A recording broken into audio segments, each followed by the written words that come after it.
Good morning, everyone, and welcome to SaaStr Build 2022. We're thrilled to have Tracy Kraft, Vice President, Global Revenue Marketing of Demandbase, join us for this session. She will be discussing secrets to building a high-performing revenue marketing engine.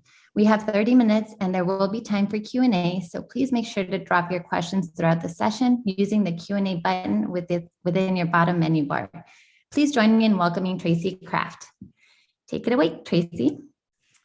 Thank you so much, Gabriella. Hello, everyone. Welcome to SaaStr Build. My name is Tracy Kraft. I lead the global revenue marketing team at Demandbase, and I am super excited to be with you today and share some of my secrets to building a high-performing revenue marketing engine.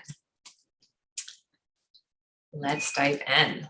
So today we'll talk about those building blocks to high-performing revenue marketing and talk specifically about where the success comes from.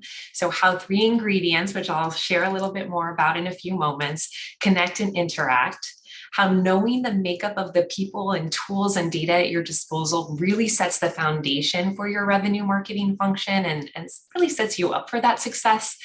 And importantly, an understanding that the most accurate data, the best people, the best technology still need the confidence to use those things and move with action and intention to build a high growth engine.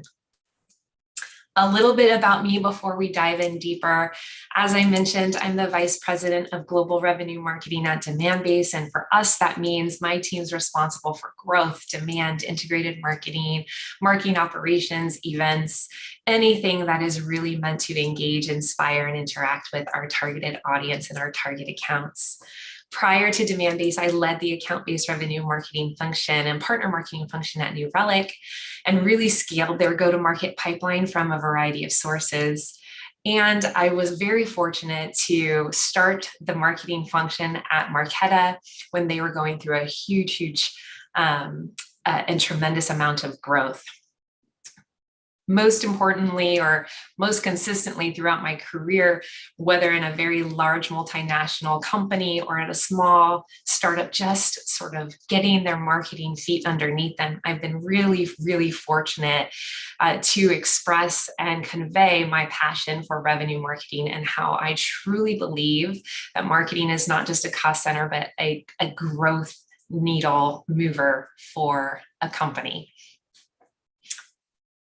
What we're going to cover today, I'll give you my definition of revenue marketing. We'll talk about those key ingredients to revenue marketing success. And then we'll look at a couple of situations and I'll share my approach and my advice within those situations, as well as the impact and results that I've seen. So what is revenue marketing? In my words, revenue marketing really integrates multiple go-to-market initiatives across a variety of disciplines in alignment with the entire revenue organization to drive business growth. So lots of fancy words to say. The marketing function tied to generating pipeline or revenue for the business has to work in concert with sales, with CS, with pre-sales, post-sales, and align on the things most important to the business in order to activate that growth. And what are those key ingredients? First, the right team. So whether you're hiring, building the function, or whether you're considering becoming a part of a revenue marketing team, being around the people with the culture that is growth-oriented in mind and partnering well across the go-to-market organization is key. Having the right toolkit, the data, the systems, and how to actively and effectively use them sets that foundation that I mentioned earlier. And then this notion of the right instinct. You could interchange instinct with boldness. You could interchange it with a growth mindset. But it's the notion that as revenue marketers, you have to be a little bit comfortable with risk. And as you take those risks and place those bets, know how to action the results that you see. Let's get into each of these in a little bit more depth. But before we do, the spoiler spoiler alert is that none of these ingredients alone is the plumb line. None of these things working independently will allow for the same amount of success as when they interact and connect together. So, the right team. Again, if you're hiring or if you're joining a team, really know the situation of your department, of your company. Understanding the goals, budget, the current technology stack really influences the decision on how to build out the team further in support of growth. Knowing where to build versus where to scale. Now, every company, every team, every situation is a little bit different. We all have our independent nuances that you have to take into consideration. But as a general rule of thumb, when you're in a company, when you've got a revenue marketing organization that has a foundation and a framework set, and you're looking to optimize and scale, my recommendation is that you look at subject matter experts to really go deep, really blow out the channels and functions important to growth and try to find that ceiling and then disrupt from there. If you're just getting started with your revenue marketing function, then I recommend hiring specialists with extra skills. And I like to think of this as like having a major and a minor. So maybe you hire a demand gen marketer that also has some operations skills. Maybe you hire a field marketer that also is comfortable with ABM technology. Set and embrace the culture. So again, every team is different. Every leader is different. Here at Demandbase, we're a growing company. We've had some amazing announcements over the past year. We've made some amazing acquisitions over the past year, but we are still a nimble, agile team. And so my team, if they were joining today, they would tell you that our team ethos and the culture amongst our team is about accountability as a motivator, winning together as a team, hitting those results. Empathy, we are human. We work better when we connect and interact well together, when we have each other's backs, when we understand where each other is coming from. Communication, transparent, direct, honest communication, so that when we're solving problems, we're all starting from the same place. And of course, fun. So that even on the hardest days, even when things don't go according to plan, we're still having fun with one another. And then finally, unlocking the cross-functional relationships and work streams across the other parts of the go-to-market organization or the revenue organization. I said this at the beginning, and I sit firmly here in my seat today to tell you that marketing is not a service provider. Marketing is not a cost center. It is a true partner in the company's go-to-market strategy. And as revenue marketers, it is incumbent upon us to show up as partners, which means reaching across to our sales counterparts, reaching across to our customer success counterparts, and aligning on the goals that are going to support the growth of the company and what each department is going to be responsible for.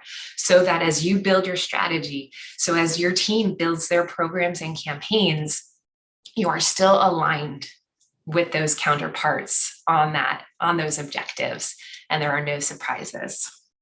I always say that, if you're a lead-based model or an account-based model and you're engaging a bunch of accounts or generating a bunch of leads, if the pipeline doesn't show up or the revenue doesn't show up, you're not succeeding, right? So we win together in revenue marketing. The Right Toolkit. And I use toolkit here as sort of this umbrella term to denote the systems at your disposal, the data that you use to make your decisions, the processes you put in place to action that data and those systems. First, know your data. I like to believe that data is never going to be perfect. It's likely imperfect for you, but that's why I say here that trends matter most. And what I recommend as you're setting up or scaling your revenue marketing function is that you track everything, have the ability to see everything that you need to, but don't boil the ocean in what you look to as your key performance indicators. So focus on a few metrics that really are going to serve as growth indicators for the business. At Demandbase, we look at how we are creating opportunities, pipeline-oriented opportunities, and the value associated with them. We also look at the number of people within our targeted personas at our targeted accounts that are responding to our programs. And we ensure that those metrics are always healthy. Once you know what those business growth indicators are for the company, then you can extend that into your campaigns and channels. Again, knowing that you can track everything, but focusing on the metrics that matter most. Have a technology strategy. So even if this image on this slide was bigger, it wouldn't be able to show you all of the various marketing technology providers out there on the market. I think at last count, there were over 8,000 technology providers out there, which is amazing to think about. I'm not recommending you go and buy every piece of marketing technology on the planet. What I am recommending you do is understand that situation that you find yourself in based on your company's situation and build your technology roadmap for the future. So maybe today you're building that foundation and you have a CRM, you need to integrate a marketing automation platform, and that could be all that you handle right now. But you know where you're going as a business, you know where you want to go as a revenue marketing function. And so having a 12 to 18 month roadmap that you keep current and refresh as your business evolves is important. And then overcoming go-to-market fragmentation. So gone are the days when you can have your data in a silo, your systems in a silo, your processes in a silo.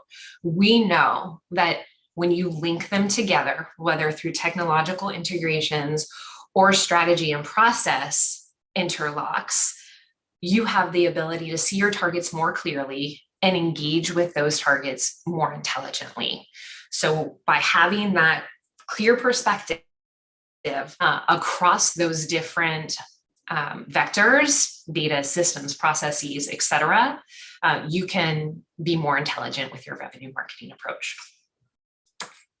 And then finally, the right instinct, the right amount of boldness, the right amount of aptitude for being an agent of change, a growth mindset. However you frame this for yourself, the notion here is that as a revenue marketer, as a revenue marketing function, the company is relying on you to think big, think creatively, and really be comfortable with placing some big bets in the spirit of activating growth. I say here in this first notion, place big bets, but be okay with failure. And what I mean by that is, as long as your hypothesis is backed in data, as long as your execution is as close to flawless as possible, go and try that thing out. And if it fails, you can rest assured knowing that you gave it your all and you can learn from it and try something new. If you are successful, then you're ready to double down and invest and go bigger. If you set up that experiment a little bit haphazardly, you don't think through what you're trying to accomplish, you're not executing with excellence, then you'll never know if that bet actually paid off. You'll never know if that failure was actually a failure, if that success was actually a success. So be very intentional about these risks that you take. When you are being bold, make sure that you're able to still forecast and have that outcomes orientation. I talked about the ethos on my team at Demandbase as being driven by accountability. My team, well, if they were on this call today, they would also say that I have an extreme outcomes orientation. And we know that every single thing we do has an intended outcome. So that if we are releasing something new, we have an expectation of the traffic that we're going to see on our website. If we are launching a new campaign, we have an expectation of how many accounts are going to engage with us. Whatever that may be, we're setting that up from the beginning so that we can understand what transpired in attempts to hit that goal and not trying to make sense of what happened retroactively. Additionally, I highly recommend that you are as decisive about what you are going to do as you are about what you will not do. So I'm a firm believer in having a stack rank of priorities. And when something comes out of it left field, which inevitably happens in growth organizations, you can clearly look at your opportunities and your priorities in front of you and know that if you displace something on that priority list, you may be sacrificing some outcomes. And maybe that risk is great enough to take based on what you've been presented with. But now you have some clarity around where you place those bets, where you tackle opportunities first, or what opportunities you tackle first. And then finally, when something works, be ready to scale. When something works, don't be afraid to double down on that success and go really, really big and find the limit for that program, for that channel, for that discipline. But don't rely on that alone. Make sure you're ready with the next experiment, ready to get the next flywheel up and running. So when we put these things all together, what can we expect? I have a couple of situations that I'll present to you and give you my advice and guidance and what I've seen in terms of results in my experience. First, revenue marketing at a small startup, maybe $30 million in ARR, give or take. In this situation, this hyper-growth startup has zero formal marketing. It's extremely limited in data and technology and is looking to scale growth. So in this scenario, my approach is I'm going to hire first in areas directly tied to growth, meaning there are other marketing disciplines that will be important eventually, but as I'm trying to keep that growth engine moving and the company is now relying on me to scale growth via marketing versus human resources, I have to start with those growth oriented functions. Align the revenue team on shared goals and the shared go-to-market strategy. You're going to see this as a theme throughout my 3 examples. Set the technology foundation with a plan to scale. Look at the data and make it usable. So in this situation, the data is limited and it's limited from the ability to see and make sense of it. So make sure that whatever data you have at your disposal, you understand it. And then the kicker here, the it factor here is in this scenario, my recommendation from my experience was to focus on only certain verticals and only certain products. I knew that I could generate interest. I knew that I could generate sales conversations in these verticals and these products. And maybe as the machine gets humming, we expand that. But to generate that growth right now, I'm going to be really myopically focused here. The results and impact. Increasing that web traffic and qualified lead volume in your situation. If you're an account first organization, you could say generating additional qualified accounts, establishing those KPIs and the lead to revenue model. So making that data, again, consumable and usable so that you can predict where you're going to end up with the data you have. Integrating technologies, marketing automation and CRM to start in this scenario, maybe ABM down the line. Publish that operational roadmap so that you know when you're ready to take on those additional technologies based on what you're seeing. And then importantly, from a revenue marketing perspective, demonstrating and growing that contribution to pipeline or revenue, depending on your situation and your scenario. So in this case for me, I was able to demonstrate 20% contribution to new bookings quarter over quarter.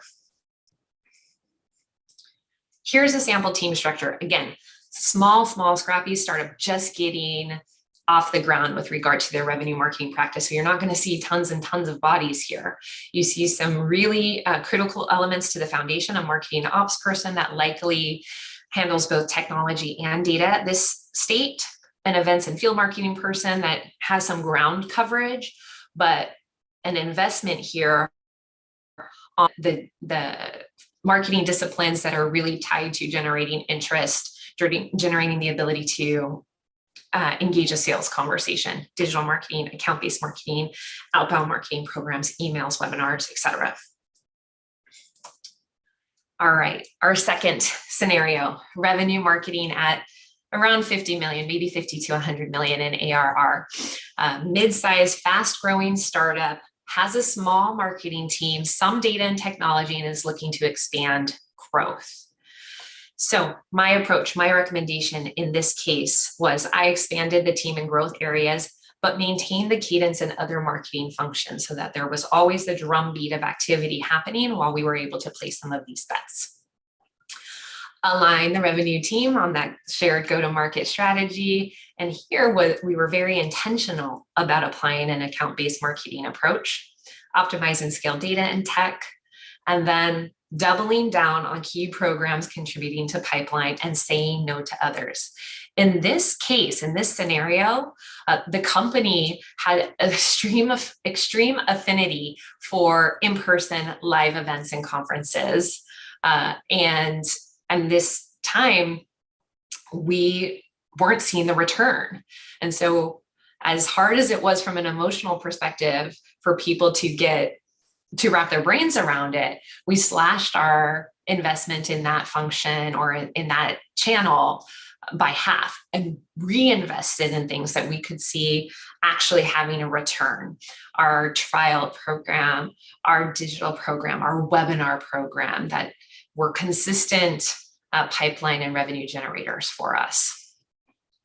The results and impact, operationally and organizationally, developed that global demand center and integrated campaigns function for that horizontal activity, that drumbeat activity, rebuilt the lead to revenue models down to the program and channel level. So like I mentioned, there was some data, some tech. We could see in absolute terms where what business needed to be generated, what we needed to accomplish from a revenue marketing standpoint, but we evolved to get down to the channel and program level. So we knew what tactics we needed to employ to ratchet things up. Integrate technologies and processes. Here we were now building out our operational competencies. So scoring, data enrichment, intent, and then importantly on the relationship standpoint, SLAs with our sales counterparts.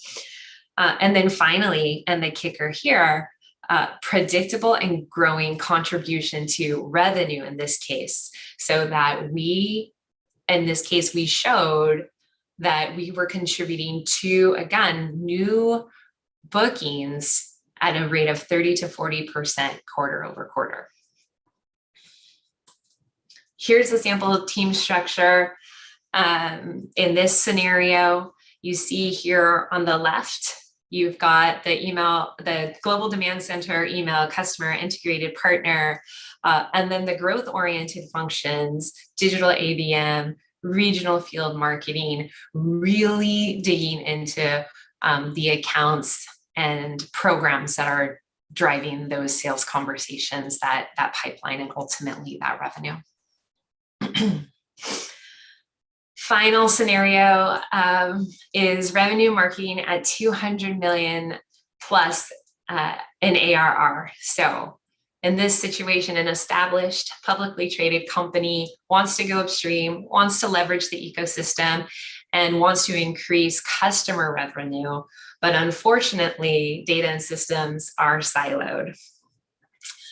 In this case, my recommendation, aligning marketers to the sales leadership, investing in account-based marketing, increasing the flywheel speed of rinse and repeat programs. We're an established company in this case. And so really making those things run in the background while you try some new activities. Audit your tech stack and data sources, build those relationships with the data and operations team. And the sort of it factor in this scenario was deliberately focusing on the installed base and specific customer profiles within that. The results you can expect to see, the results that I experienced were increasing pipeline per campaign. Or you could look at it at average opportunity value, increasing opportunity velocity, so how fast these opportunities are getting through the journey, and then ultimately again, and in this scenario, growing contribution to pipeline. My experience here was we were able to grow it from 15% to 35%. Here's a sample team structure for this scenario, assuming that some of the other traditional marketing functions exist elsewhere, PMM, PR, broad-based demand gen. You can see I would invest heavily in building out the partner marketing arm of the business, as well as the regional field marketing arm of the business for that sales and business development alignment, and then that digital ABM for that targeted account approach, specifically in this scenario with the installed base. My top takeaways, those are my 3 examples for you. I know I've been talking fast, but a few reminders or takeaways for you as we wrap things up, and then I would love your questions if there's time. Revenue marketing success, in my experience and in my humble opinion, comes from how these 3 ingredients interact and connect: your team, the tools at your disposal, and your ability to place some big bets. I firmly believe that knowing the makeup of the people you're working with cross-functionally as well, and understanding your tool set, your toolkits, really grounds your foundation, and you can just work from there. And then finally, I can't underscore enough that the most accurate data with the best technology, with the deepest hard skills, still need the people who are bold enough to confidently move on it. And regardless of your scenario, regardless of your situation, regardless of the type of company you're a part of, really small, really large, I just love this quote because it really expresses what we've talked about here today. Arthur Ashe says, "Start where you are, use what you have, do what you can." Thank you so much for being with me today. I am so fortunate to have been able to speak with you, and I will be happy to answer any questions. I'm just going to take a look at the chat.